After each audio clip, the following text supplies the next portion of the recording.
오늘 본문 말씀은 이스라엘 백성들이 바벨론의 포로로 끌려가 있는 그런 상태에 있고요. 그런 가운데서 거의 소망을 찾아볼 수 없는 그런 상황 가운데 하나님께서 다시 회복시켜 주시겠다, 소망을 주시겠다 하는 그런 내용입니다. 1호의 말씀이죠. 이제 시기적으로 보면 이제 시드기야가 유대의 마지막 왕이니까 이제 11년에 유다가 망하거든요. 근데 10년째, 1년 후면 이제 망합니다. 완전히 포로가 됩니다. BC 586년에 유다가 멸망을 하니까요. 1년 전인데 하나님께서 에레미야에게 그의 사촌 하나멜의 밭을 사라고 하잖아요.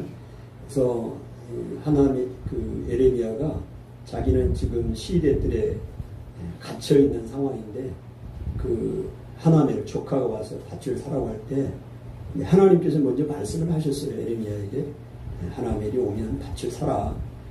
밭을 사면은 밭을 사고 일구고 경작을 해야 되는데 내년이면 포로가 될 건데 에레미야는 자식도 없어요. 소망도 없는데 밭을 사라고 하잖아요. 그래서 에레미야가 이제 그 하나님의 뜻을 알고 삽니다. 예. 밭을 사라고 한 이유는 그리고 그 토지 매매 계약서를 잘 봉인하라고 그러잖아요. 오랜 후에 다시 돌아올 거다. 하나님은 벌써 이미 70년 동안 포로가 될 것을 이야기를 했죠. 70년이 차면 이제 돌아오는 거죠. 그때 돌아와서 자유롭게 그 이스라엘 유다 땅에서 토지를 매매하고 또 매매 계약서를 쓰고 이렇게 경제 활동을 할 수 있는 것을 보여주는 거죠. 하나멜의 에레미야가 땅을 사라고 한 것은요.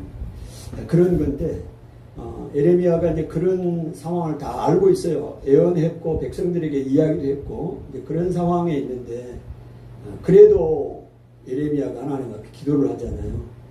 자기 동족이 멸망을 당하고 완전히 멸망을 당하고 정말로 그 이스라엘 백성이 라헬의 그 아픔을 겪는 그런 그 슬픔과 고통을 겪는 것을 에레미야 자신도 경험해야 되잖아요.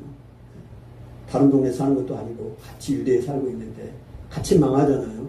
그런 아픔들을 에레미야가 이제 겪고 있는 상황에서 하나님 앞에 한번 기도를 합니다. 기도한 내용이 우리 32장 16절 17절에 나오는데요. 거기 한번 보실까요? 32장 16절 17절 이 보면요. 내가 매매 증서를 레리야의 아들 바룩에게 넘겨준 뒤에 여호와께 기도하여 이르되 17절에 슬프도소이다. 주 여호와여 주께서 큰 능력과 표심팔로 천지를 지으셨사오니 주에게는 할 수 없는 일이 없으시리이다. 이렇게 하나님 앞에 기도를 에레미야가 알면서도 하나님 앞에 다시 기도를 하잖아요. 하나님이 이렇게 능력이 많으시는데 이렇게 우리나라를 이렇게 고통스럽게 또 이렇게 포로로 잡혀가고 하나님의 뜻인 줄 알면서도 에레미야가 다시 하나님의 은혜를 구하는 거죠.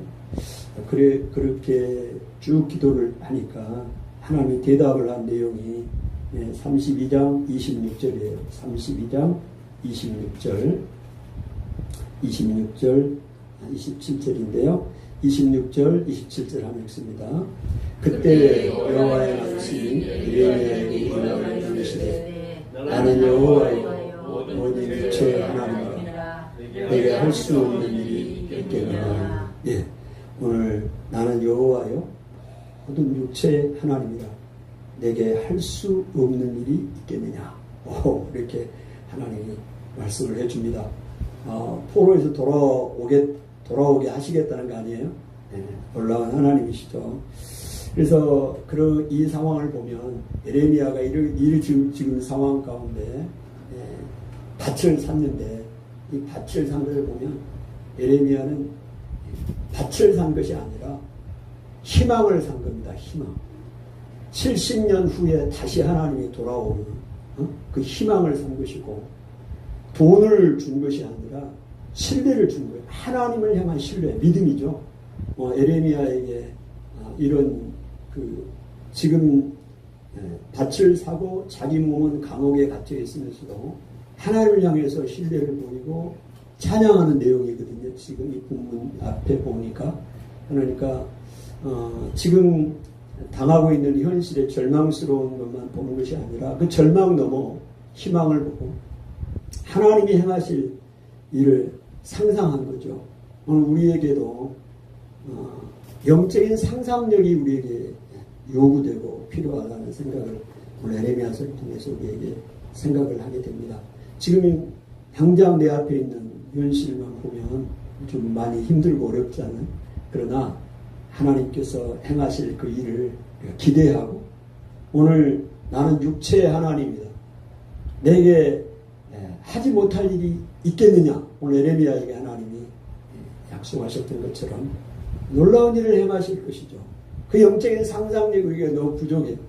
상상력을 잘 하는 사람들이 믿음이 강한 사람들인 것 같아요. 그래서 현실에 절망하지 않는 어떤 상황이 와도 하나님을 신뢰하고 하나님이 해결하실 것을 믿고 나가는 사람들이 아니겠는가. 오늘 우리에게 영적인 상상력이 필요하고 희망을 사고 신뢰를 주고 사는 그런 역사가 우리에게 있어야 한다는 생각을 하게 됩니다. 오늘 하나님께서 오늘 본문에 32장 36절부터 44절까지 이 본문에 보면 하나님께서 다시 그 70년이 되면 하나님 회복하시겠다, 어떻게 회복하시겠다는 것을 쭉 설명을 하고 있는 내용이 오늘 본문에 나와 있는 내용이거든요. 36절부터 보시면요, 32장 36절부터 보면 이렇게 37절에 보라 내가 노여움과 분함과 큰 분노로 그들을 쫓아 보내었던 모든 지방에서 그들을 모아들여 이곳으로 돌아오게 하여 안전히 살게 할 것이라. 누가 쫓아보내셨습니까? 하나님께서 큰 노여움과 분함과 큰 분노로 하나님의 백성 이스라엘 백성을 쫓아낸 거거든요. 그런데 그 쫓아냈던 그 능력을 가지신 하나님이 다시 돌아오게 하시겠다는 거 아니요? 할렐루야. 아니, 우리 하나님이 심기도 하고 뽑기도 하시고 파괴하시기도 하고 건설하기도 하신 하나님이다. 쫓아내신 그 능력을 가지신 하나님이 다시 돌아오게 하겠다. 소망을 주고 있습니다. 그들은 내 백성이 되겠고 나는 그들의 하나님이 될 것이다. 하나님이 버리신 것처럼 버렸잖아요. 다시 그들을 돌아오게 하고 하나님을 잊지 않게 하겠다 이야기를 하고 있습니다. 39절에 내가 그들에게 한 마음과 한 길을 주어 자기들과 자기 후손의 복을 위하여 항상 나를 경외하게 하고 내가 그들에게 복을 주기 위하여 그들을 떠나지 아니하리라. 하나님이 떠나지 않겠대요. 복을 주기 위해서. 아멘. 영원한 언약을 그들에게 세우고 나를 경외함을 그들의 마음에 두어 나를 떠나지 않게 하고 내가 기쁨으로 그들에게 복을 주되 분명히 나의 마음과 정성을 다하여 그들을 이 땅에 심으리라. 하나님께서 하나님의 마음과 정성을 다해서 우리를 하나님의 밭에 심겠다. 아멘. 여호와께서 이와 같이 말씀하시니라. 이 백성에게 이 큰 재앙을 내린 것 같이 허락한 모든 복을 그들에게 내리리라. 재앙을 내린 것처럼 하나님이 복을 내린다. 시편을 암송하는데요, 한번 써먹어야 돼. 오늘 다윗이 그 모세가 시편 90편을 주었잖아요. 시편 90편에 우리 다 알고 있는 말씀이에요. 그 말씀 암송 안 하면 몰라. 다 잊어먹어요. 암송의 유익을 아까 잠깐 나눴는데 그런 겁니다. 시편 90편에 보면요, 모세가 이렇게 이야기해요. 생각이 안 나네요. 네? 뭐라고 이야기를 하느냐. 우리를 괴롭게 한 날수대로와 우리가 화를 당한 연수대로 우리를 기쁘게 하소서. 하나님 앞에 모세가 그렇게 기도해요. 아니, 누가 우리를 괴롭게 했어요? 누가? 하나님이 그랬더니 우리를 괴롭게 하신 날수대로와 우리가 화를 당한 연수대로 우리를 기쁘게 하소서. 아침에 우리를 만족하게 하사 주의 인자하신 우리를 만족하게 하사 우리 일생 동안 즐겁고 기쁘게 하소서. 시편 90편에 이렇게 나와 있어요. 저 암송했다니까요. 오늘 그러니까 하나님께서 이 백성들, 하나님이 이 징계를 내린 거 아닙니까? 이 유다 백성들에게. 그런데 그 큰 재앙을 내린 것처럼 하나님이 복을 내리시겠다고 지금 놀라운 약속을 해주시는 거죠. 오늘 우리 하나님의 자녀인 우리들에게 마음과 정성을 다해야겠다. 하나님, 우리가 사람이 마음과 정성을 다해야지. 그 표현을 맞잖아요. 마음과 정성을 다해 하나님을 섬기겠다. 하나님이 마음과 정성을 다해서 우리를 지금 이 땅에 심겠다고 그렇게 표현했잖아요. 41절에 이야, 놀라운 은혜입니다. 여호와께서 이와 같이 말씀하시니라. 내가 이 백성에게 이 큰 재앙을 내린 것 같이 허락한 모든 복을 그들에게 내리리라. 너희가 말하기를 황폐하여 사람이나 짐승이 없으면 갈대아인의 손에 넘긴 바 되었다는 이 땅에서 사람들이 바칠 손에 베냐민 땅과 예루살렘 사방과 유다 성읍들과 산지의 성읍들과 저리대의 성읍들과 쭉 내가 그들의 포로를 돌아오게 하느니라. 여호와의 말씀이니라. 말씀을 하고 있습니다. 이 모든 재앙을 내리실 수 있는 하나님께서 이 모든 복을 우리에게 주실 것입니다. 이 모든 것이 하나님의 손에 달려있음을 신뢰하고 믿고 나간다면 심판이 심판으로, 환난이 환난으로 끝나지 않을 것입니다. 하나님 한 분에게, 한 분에 대한 절대 신앙만 놓지 않는다면, 그리고 삶에 대한 애정과 기대를 버리지 않는다면 지금 눈앞에 펼쳐진 이 폐허의 공간이 풍요의 공간으로, 죽음의 공간이 생명이 약동하는 공간으로 변할 것입니다. 기대만큼, 시도한 만큼 이루지 못한 것이 실패가 아닙니다.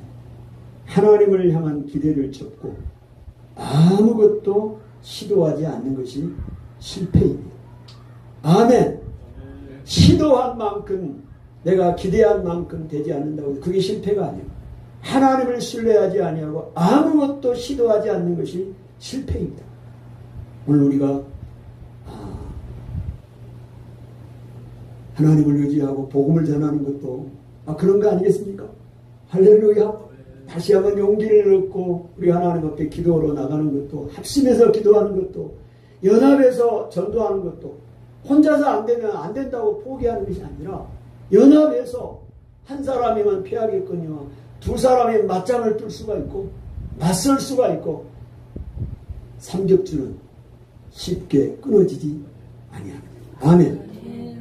우리 새 교회가 연합하니 이거 천하무적이지. 하나님이 함께 하시니. 아멘.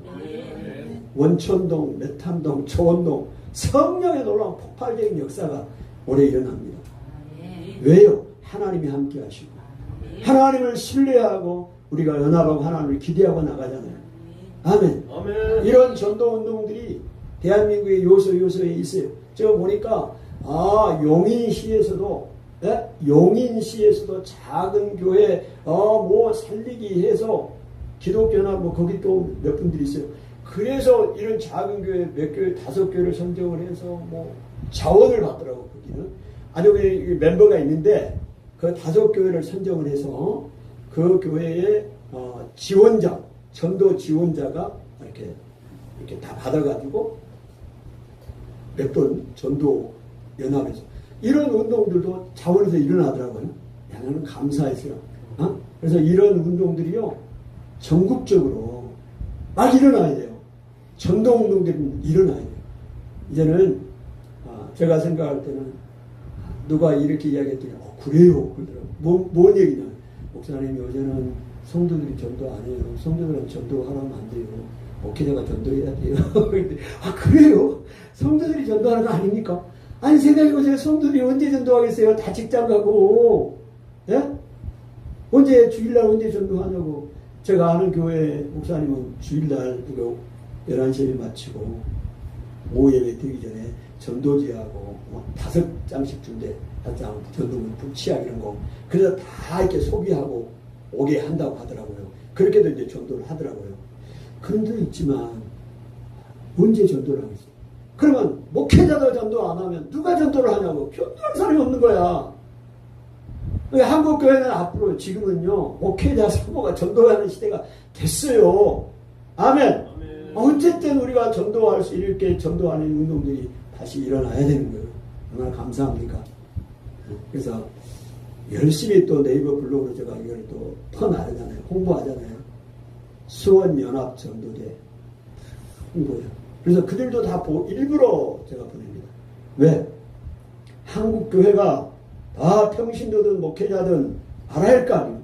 아, 이렇게 전도운동을 하고 있고, 전도를 하고, 나도 전도해야겠구나. 우리 교회도 연합에서 전도해야겠구나. 혼자 안 되면 그냥 가만히 있는 게 아니라, 아무것도 시도하지 않는 것이 아니라, 함께 복음을 전하는 운동들이 다시 한번 대한민국 가운데, 십몇 년 전부터 이런 생각을 했는데, 불은 잘 안 붙는 것 같아요. 하나님이 또 이제 지금 또 이제 하신 거 보니까 또 다시 시작하게 하신 거 아닌가. 그런 생각이 듭니다. 아멘.